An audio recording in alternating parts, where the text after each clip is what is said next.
This is the anthem of the free. This is the song. So Chris and I were talking a couple of weeks ago now after a workout, and Chris was telling me about a physiotherapist friend of his, and this physio friend of his used to treat people who were recovering from injuries, and sometimes what would happen was they'd had an injury years earlier and they were still compensating for that injury in their range of motion, and they were causing their body other kinds of problems.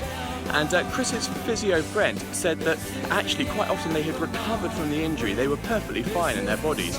It's just that psychologically they were acting as though they were still injured, they were compensating in their bodies. And one of the things the physiotherapists have to sometimes do is say, you're not injured anymore, your body is healed, you're better, you're well, now start moving and acting like it.